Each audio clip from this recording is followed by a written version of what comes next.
Hello my dear students.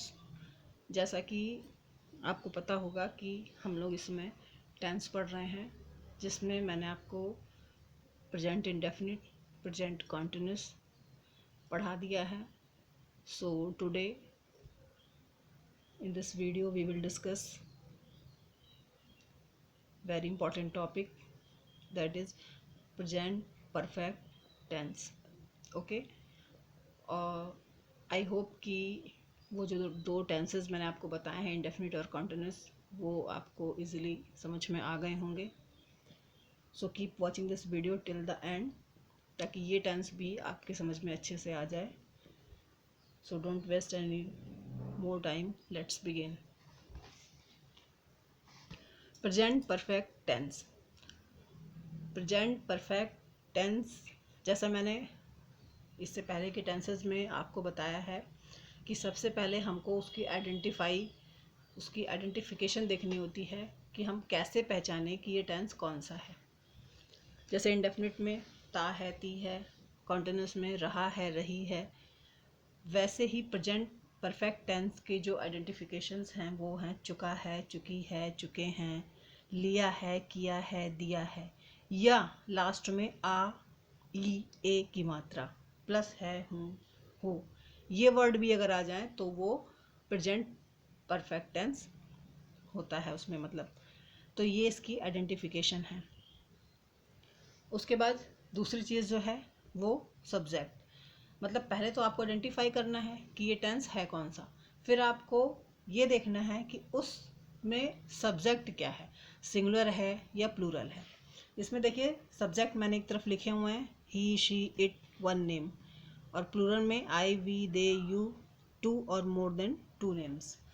तो ये आपका सब्जेक्ट है, यानी सब्जेक्ट आपका दो ही टाइप से होगा, या तो सिंगुलर होगा या प्लूरल होगा। अब बात आती है हेल्पिंग वर्ब की। हेल्पिंग वर्ब जो है वो इसकी हैज़ और हैव होती है, और सिंपल है, सिंगुलर के साथ इसमें हैज़ का यूज़ होता है और प्लूरल के साथ हैव का यूज़ होता है। हेल्पिंग वर्ब के बाद जो नेक्स्ट टॉपिक है वो है मेन वर्ब, यानी जब आपने उसको आइडेंटिफाई कर लिया, आपने सब्जेक्ट भी देख लिया कि उसमें सब्जेक्ट सिंगुलर है या प्लूरल है, उसके अकॉर्डिंग आपने हैज़ हैव भी यूज़ कर लिया, तब अब आपके सामने एक प्रॉब्लम ये आती है कि इसमें वर्ब्स कौन सी यूज़ की जाएगी। जैसे इंडेफिनिट में फर्स्ट फॉर्म का यूज़ होता है, कंटिन्यूस में फर्स्ट फॉर्म प्लस आईएनजी का यूज़ होता है, वैसे ही इस फॉर्म में, इस टेंस में मेन वर्ब की थर्ड फॉर्म हमेशा सिंगुलर के साथ भी और प्लूरल के साथ भी आपका थर्ड फॉर्म यूज़ होगा, क्योंकि इसमें जो आपका वर्क होता है वो फिनिश हो चुका होता है, फिनिश मतलब एकदम कंप्लीट हो चुका होता है। तो इसमें ना तो आपका जो वर्क है वो ऑन गोइंग है और ना अनसर्टेन है कि कब से शुरू है और कब तक होगा। इसमें क्या होता है, जो आपका वर्क है वो कंप्लीट हो चुका होता है, इसलिए इसमें मेन वर्ब की थर्ड फॉर्म होगी। यहाँ देखिए मैंने एक चार्ट बनाया हुआ है, इसमें वर्ब की 6 फॉर्म्स मैंने उसमें आपको एग्जांपल के लिए समझाई हुई हैं। जैसे फर्स्ट फॉर्म होती है गो, सेकंड होती है वेंट, थर्ड होती है गॉन, फोर्थ में आईएनजी का हम यूज़ करते हैं। वर्ब की फिफ्थ फॉर्म जो होती है उसमें एस का यूज़ हुआ, और six form to go, to come, to leave. लेकिन इन फॉर्म्स में से हमको सिर्फ थर्ड फॉर्म का यूज़ करना है, गॉन, कम, लेफ्ट। ठीक है, ये मतलब दी हुई है, इसकी मैंने 6 फॉर्म राइट की हुई है, बट इसमें से आपको सिर्फ थर्ड फॉर्म का यूज़ करना है। और उसके बाद यानी जब हमने वर्ब का भी यूज़ कर लिया, उसके बाद हमको क्या, ऑब्जेक्ट लिख देना है। इसको इस तरीके से भी समझिए, ये जो एरो बने हुए हैं इसके अकॉर्डिंग यही इसका स्ट्रक्चर है, यानी पहले identification, then subject, then helping verb, then main verb, then object. ये इस टेंस का स्ट्रक्चर है, इसी के अकॉर्डिंग आप जो है वो सेंटेंस मेकिंग करेंगे। अब हम सबसे पहले आते हैं अफर्मेटिव सेंटेंस पे। तो देखिए अफर्मेटिव सेंटेंस का स्ट्रक्चर लिखा हुआ है, subject plus has have plus verb की थर्ड फॉर्म प्लस ऑब्जेक्ट। इसी के अकॉर्डिंग आपको सेंटेंस बनाने हैं। जैसे मैंने बिल्कुल अभी चाय ली है, तो अभी चाय ली है मतलब कि अभी चाय ली है। इसमें देखिए अब आप कहोगे मैम इसमें अभी आपने लिखा है, तो अभी के लिए इसमें जस्ट लिखा हो। ये आगे मैं भी आपको क्लियर करती हूँ कि हेल्पिंग वर्ब के बाद ये जस्ट मैंने राइट किया है, इसका भी एक लॉजिक है। वो अभी मैं आगे आपको क्लियर कर दूंगी। तो ये सेंटेंस मैंने मतलब आई के साथ हेल्पिंग वर्ब हैव लगी, अभी मतलब जस्ट, टेकन थर्ड फॉर्म हो गई, और टी मतलब चाय, यानी मैंने बिल्कुल अभी चाय ली है, I have just taken T. Next है इसमें निगेटिव, ये तो अफर्मेटिव की बात मैंने की। नेक्स्ट है आपका निगेटिव। निगेटिव का भी स्ट्रक्चर सेम ऐसा ही होगा, बस उसमें क्या होगा कि हेल्पिंग वर्ब के जस्ट बाद क्या लग जाएगा, नॉट का यूज़ होगा, यानी subject plus has have plus not plus verb की थर्ड फॉर्म देन ऑब्जेक्ट। जैसे इसका जो सेंटेंस है, मैंने ताजमहल नहीं देखा है, I have not visited the Taj Mahal. अब आपने कहा देखा है, तो यहाँ सीन भी हो सकता था, विजिटेड मतलब जब आप गए नहीं तो आपने देखा कहाँ से, तो इसके लिए ये सेंटेंस आपका रॉन्ग नहीं माना जाएगा। आप ये भी लिख सकते हैं I have not seen the Taj Mahal, और ये भी लिख सकते हैं I have not visited the Taj Mahal. अब इसका जो थर्ड पॉइंट है, इंटेरोगेटिव सेंटेंस, मैं बार बार आपको रिपीट कर रही हूँ। इंटेरोगेटिव सेंटेंस टू टाइप्स के होते हैं, एक वो जिसमें हेल्पिंग वर्ब्स यूज़ होती है, और दूसरा वो जो WH फैमिली से शुरू होते हैं।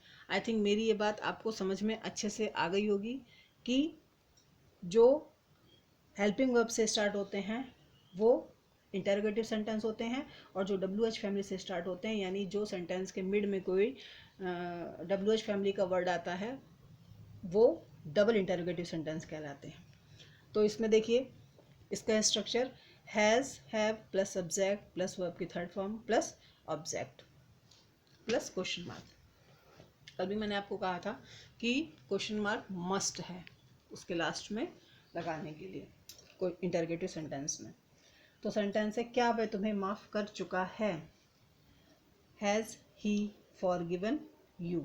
अगर ये सेंटेंस इसकी जगह ये होता क्या वह तुम्हें माफ़ नहीं कर चुका है, तो क्या आपने, या ये भी हो सकता था कि क्या उसने तुम्हें माफ़ कर दिया है, ये सेंटेंस ऐसे भी बनाया जा सकता था। तो ये होता has he not forgiven you, मतलब चुका है चुकी के साथ मैंने आगे आपको बताया लिया है, दिया है, ये वर्ड्स भी आते हैं इसकी आइडेंटिफिकेशन के लिए। तो इंटेरोगेटिव सेंटेंस में अगर नहीं, इंटेरोगेटिव निगेटिव में अगर नहीं होता तो ये सेंटेंस होता क्या उसने तुम्हें माफ़ कर दिया है, हैज़ ही फॉरगिवन यू, और अगर नहीं होता तो has he not forgiven you. फिर है आपका double interrogative sentence. Double interrogative sentence का स्ट्रक्चर सेम है, WH word plus has have plus subject plus verb की third form plus object plus question mark. अब देखिए मैंने आगे आपको बताया था ई वर्ड भी इसके आइडेंटिफिकेशन में था, तो तुमने उसे चोट क्यों पहुंचाई है, ये सेंटेंस भी आपका प्रेजेंट परफेक्ट टेंस के ही अंतर्गत आता है। तो तुमने है तो यू है, यू के साथ हैव का यूज़ होता है, लेकिन क्यों वर्ड बीच में आ रहा है, तो क्यों की इंग्लिश यानी WH फैमिली का जो वर्ड है वो पहले आ जाएगा। Why have you heard him, ये आपका डबल इंटरोगेटिव सेंटेंस है। ठीक है, अब इसके बाद स्क्रीन पे देखिए मैंने कुछ कीवर्ड्स आपके लिए राइट किए हैं, जिसमें मोस्टली कभी कभी बच्चे क्या होते हैं कि कंफ्यूज हो जाते हैं। जैसे इसमें लिखा हुआ है so far, by now, up till now, या टिल नाउ, या बाय दिस टाइम। ये जो 4 वर्ड्स राइट किए मैंने, इसका मतलब होता है अभी तक। अब आप कहोगे मैम इसका यूज़ कब करेंगे, इसका यूज़ हम सिर्फ सकारात्मक सेंटेंसेस में करेंगे जिसमें नहीं शब्द का यूज़ ना हो। ठीक है, तो और वो भी कहाँ करेंगे, हेल्पिंग वर्ब के जस्ट बाद में। जैसे मैं आपको बता रही हूँ अफर्मेटिव का जो मैंने एग्जांपल आपको दिया उसमें मैंने जस्ट का यूज़ किया है। ठीक है, तो जस्ट का भी यूज़ हम कर सकते हैं, वो भी मैं आगे आपको बताऊँगी अभी। तो वो इसी के अकॉर्डिंग यूज़ किया गया है। ठीक है, क्योंकि अभी वर्ड वहाँ पे आया है। फिर दूसरा है recently, lately, in recent time. इसका मतलब होता है हाल ही में। अगर ऐसे कोई वर्ड्स आते हैं हिंदी के आपके सेंटेंस में तो आप इन वर्ड्स का यूज़ कर सकते हैं, लेकिन हेल्पिंग वर्ब के जस्ट बाद, उनसे पहले नहीं होना चाहिए। यानी सब्जेक्ट प्लस हेल्पिंग वर्ब और उसके बाद ये वर्ड यूज़ करेंगे आप सकारात्मक सेंटेंस में। फिर है ऑलरेडी और जस्ट। देखिए अभी मैंने आपको बताया था ना, ऑलरेडी और जस्ट इसका मतलब होता है पहले से ही, और जस्ट का मतलब होता है अभी। और अफर्मेटिव का आपका एग्जाम्पल मैंने इसीलिए ये राइट किया था, मैंने बिल्कुल अभी चाय ली है, तो सब्जेक्ट, हेल्पिंग वर्ब, और हेल्पिंग वर्ब के बाद डायरेक्ट मैंने जस्ट का यूज़ किया है।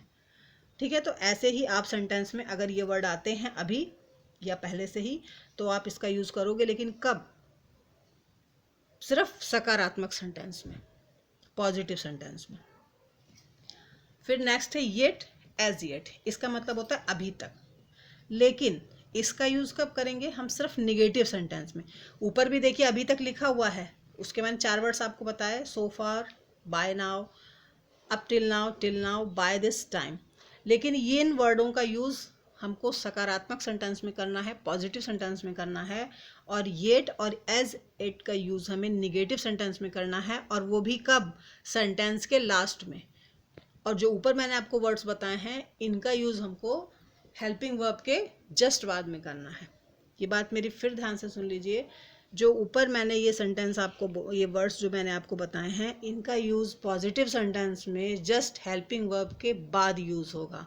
लेकिन येट और एज येट जो मैंने आपको बताया है, ये सिर्फ निगेटिव सेंटेंस में यूज़ होगा, और वो भी सेंटेंस के लास्ट में यूज़ होगा। फॉर एग्जाम्पल देखिए, he has not completed his work yet, यानी उसने अभी तक अपना वर्क कंप्लीट नहीं किया है। और येट देखिए मैंने लास्ट में इसमें यूज़ किया है, जो सर्कल आप देख रहे हैं ना, ये येट वर्ड लास्ट में यूज़ हुआ है, और ये चीज़ आपको ध्यान में रखनी है, वरना आपका जो सेंटेंस है वो रॉन्ग हो जाएगा। इट मीन्स इसका यूज़ सेंटेंस के लास्ट में होगा। ठीक है, आई थिंक इतना तो आपको क्लियर हो गया होगा।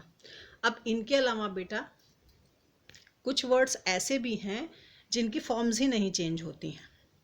ठीक है, अब आप कहोगे मैम वो कौन से हैं? तो वो मैंने वर्ड्स जो हैं राइट कर दिए हैं, उनको आप स्क्रीन पे देख सकते हैं। इनमें इनकी थर्ड फॉर्म नहीं यूज़ होगी, क्योंकि जो इनकी थर्ड फॉर्म होती है वही इनकी फर्स्ट फॉर्म भी होती है। फर्स्ट सेकंड थर्ड, मतलब ये तीनों फॉर्म्स में ऐसे ही होते हैं, इसलिए इसमें कोई भी चेंजेस नहीं होंगे। अगर ये वर्ड्स आते हैं तो ये एज इट इज़ ऐसे ही लिखा जाएगा। जैसे देखिए डबल इंटरोगेटिव सेंटेंस में आप देखिएगा हर्ट वर्ड यूज़ हुआ है, तो हर्ट की थर्ड फॉर्म हर्टेड मत लिख दीजिएगा, हर्ट की थर्ड फॉर्म हर्ट ही लिखी जाएगी। नहीं आप सोचो कि थर्ड फॉर्म जैसे कंप्लीट का कंप्लीटेड लिख दिया, फिनिश का फिनिश लिख दिया, तो ज़रूरी नहीं कि सब में ईडी आप लगा दोगे तो वो उसकी थर्ड फॉर्म बन जाएगी, ऐसा कुछ नहीं है। ये कुछ वर्ड्स ऐसे भी इसमें दिए हुए हैं जिनके की फॉर्म्स चेंज नहीं होते, जैसे cut, put, bit, read, let, wed, shut, shed, spread, spilled, hit, hurt and cost.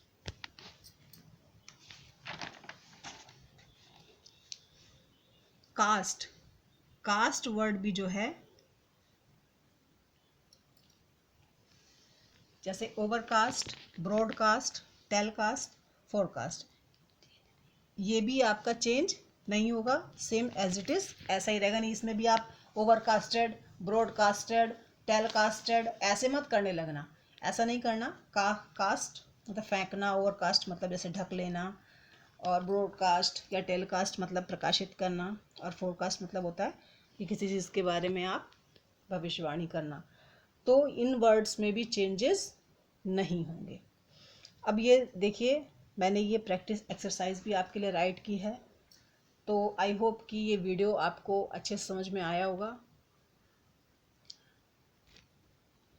और ये देखिए मैंने ये इसमें निगेटिव में भी राइट किया है, सिंपल भी है, इसमें इंटेरोगेटिव भी है और डबल इंटेरोगेटिव भी हैं, वो आप स्क्रीन पे देख लीजिएगा। सारे सेंटेंसेस मैंने राइट किए हुए हैं इसमें। सो मैं ये उम्मीद करती हूँ कि आपको ये वीडियो अच्छे से क्लियर हो गया होगा। और बेटा जो सेंटेंस मेकिंग कर रहे हैं, वैसे तो मेरे पास 2 ही कमेंट्स आए हैं और लोगों के कमेंट्स नहीं आए, वो सो प्लीज़ उस पर अपना नेम तो राइट कर दिया करिए कि मुझे ये पता लगे कि किसने जो है मुझे उसका रिप्लाई किया है। अब किसी स्टूडेंट्स की जो है वो कमेंट्स मुझे मिले, पर मुझे ये नहीं पता कि वो किसने राइट किए हैं। सो अपने क्लास और अपना नेम सबसे पहले आप ऊपर राइट करोगे, फिर आप सेंटेंस जो है वो कमेंट्स में आप मुझे सेंड करोगे।